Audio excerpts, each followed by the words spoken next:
quando você perde seu pai. Uhum. Que eu acho que ali também foi acho que um divisor de águas pra você. Foi. Porque você tem falado com muito carinho, muito amor do teu pai, dos ensinamentos orientais Sim. que você teve com teu pai. Eu queria que você falasse um pouquinho desse momento. Quando você perde teu pai e você fala, cara, uma referência que eu perdi, e aí? Foi. Denilson, agora, até aqui, nós falamos de coisas assim, bem antigas e, E eu digamos... agradeço, tá?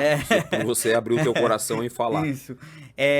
Eu me vejo o antes de Cristo e depois de Cristo, né?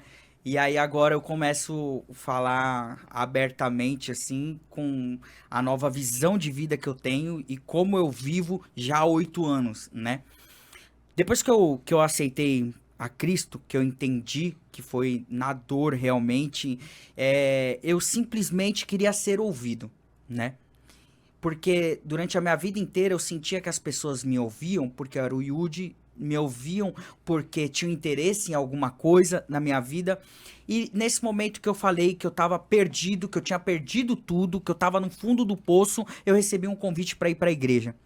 E aí, quando eu cheguei naquela igreja, eu simplesmente falei assim, eu não aguento mais nada. Se o Senhor for tudo isso que esse pastor tá falando, eu entrego minha vida ao Senhor. Eu quero um recomeço na minha vida. E aí, esse é o ponto. Eu quero voltar a ser exemplo na vida de outros jovens. Eu quero chegar em casa, meus pais me verem com orgulho. Eu quero voltar a ser eu de verdade. Porque a grande realidade, ô Denils, que eu vejo... Eu nunca fui um molequinho ruim, sabe? Mano, Coração bom, sempre coração bom. Eu nunca quis mal pra ninguém. Só que a nossa vida vai batendo tanto na gente, a gente vai sofrendo tanto, vai se desiludindo tanto durante a vida, que você vai se transformando algo que você não é, sabe? Na minha vida foi assim. Naquele momento que eu levantei a mão pro alto e falei, Senhor, eu te aceito como meu Senhor, meu Salvador. Eu quero um recomeço. Eu senti a primeira vez na minha vida que eu tinha sido ouvido, sabe? De verdade mesmo, assim, tipo, eu fui ouvido. Eu senti uma paz diferente, né? Eu falei, caramba, eu senti algo diferente aqui. Passou uma semana, eu voltei com aquele negócio apertado de novo. E minha família inteira, da parte da minha mãe, era do candomblé. Então eu fui criado no candomblé. Fui criado ali. E aí eu fui conversar com a minha mãe de santo, né? De anos, assim. Fui, sentei na frente da minha mãe de santo e falei assim, ó. Eu quero que a minha esposa volte pra minha vida. E eu quero meu emprego novamente. E aí a mãe de santo olhou pra minha cara e falou assim, eu não tenho como fazer mais nada pela sua vida, porque tem algo maior cuidando da sua vida agora. Aí, Denilson, a minha fé fez um trampolim, assim. Pum. Eu falei, entendi. Eu entendi. Eu posso ter uma conexão direto com Deus. Eu posso fechar os meus olhos e falar assim, Senhor, cuida da minha vida. Tudo mudou, Denilson. Tudo mudou. Eu falei assim, realmente eu vou viver esse negócio. Eu vou construir algo, eu vou ter um recomeço. Agora eu enxergo como um recomeço. Porque a minha vida inteira, isso acontece no jogador, na vida de todo mundo que tem a vida exposta. Eu sempre fui famoso, mas nunca falei assim, eu sou importante. Tá ligado? Sim. Ser famoso é uma coisa, ser importante é outra. Eu falava assim, pô, eu fiquei 10 anos na televisão rodando a roleta. É isso, minha vida? Quando eu ando na rua, o pessoal grita PlayStation pra mim, é isso? Minha vida inteira, tá ligado? Só que naquele momento que eu aceitei a Cristo e falei assim, pô, eu posso usar disso como um testemunho e ajudar outras pessoas. Aí fez sentido. Pô, eu tenho uma missão, eu tenho um propósito, pô, eu ainda sou útil, eu tenho mais que viver. Eu posso viver mais, eu não tinha nem vontade de viver, Denilson, essa era a real. Tipo, eu falei assim, Sério, pô, eu mano? vivi tudo que eu tinha pra viver, eu vivi, tá ligado? Eu falava assim, e agora?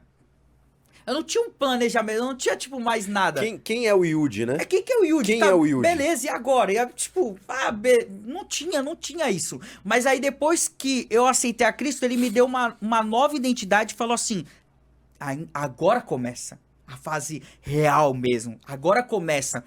E aí eu comecei a viver intensamente a palavra do Senhor. Aí eu comecei a ir em quebradas, em igrejinhas. Eu entrava nas quebradas assim, aí Deus tocava meu coração a entrar naquela igrejinha. Aí eu entrava, aí o pastor tava rolando culto, eu entrava assim, o pastor, glória a Deus, olha quem tá na nossa igreja. Aí eu ia lá e contava meu testemunho. Fui pra presídio, mano. Contar o meu testemunho, pregar dentro do presídio. No dia que eu vi o presídio inteiro gritando PlayStation, daqui a pouco tava todo mundo chorando, os moleques chorando, mano, se jogando.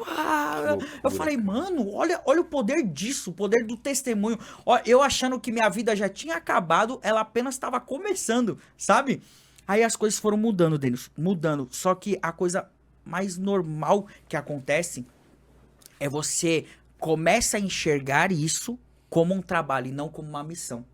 Entende? Que eu comecei a rodar as igrejas, eu comecei a ser chamado para outras coisas e tal. Eu falei assim, nossa, então eu vou fazer isso. Só que eu esqueci da missão, que é o quê? Buscar a presença do Senhor e não tratar, não somente pregar ali no palco na igreja, pregar no dia a dia, chamar, ligar um amigo seu, e aí, mano, como é que você tá? E tal, fazer o trabalho que a igreja faz, sabe?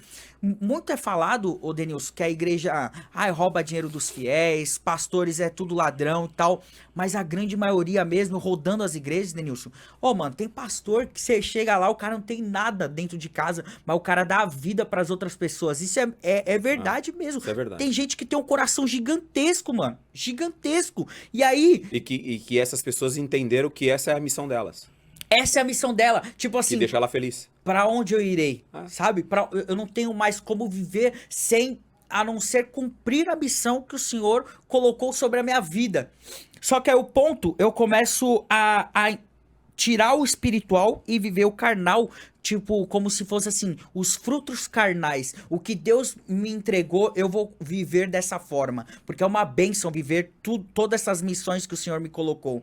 Só que é um engano. Muitos pregadores, muitos cantores evangélicos acabam vivendo no automático e tiram o espiritual. Eles são tão bons na comunicação, cantando, que vivem automático. Tiram o espiritual e aí deixam de ver os frutos reais. E eu tava dessa forma, Denilson.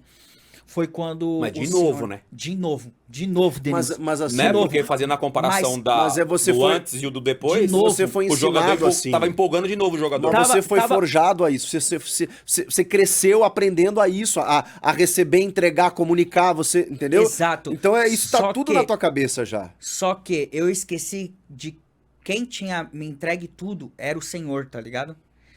Todo esse Antes e recomeço depois. da minha vida Você foi o esqueceu da Senhor. missão. Você esqueceu da Eu missão. esqueci da missão. Entendi. Isso eu não tenho vergonha nem medo, porque quem me justifica é Deus, sabe? E aí eu uso isso como um testemunho realmente pra servir de exemplo pras outras pessoas. E aí Deus trabalha dessa forma, mano. Ou é por mal ou é por bem. Então vamos ver o que acontece. E aí tá eu em casa, descendo as escadas da minha casa. Eu vejo um silêncio na minha casa e meu pai fala assim: a sua mãe quer falar com você. Isso café da manhã.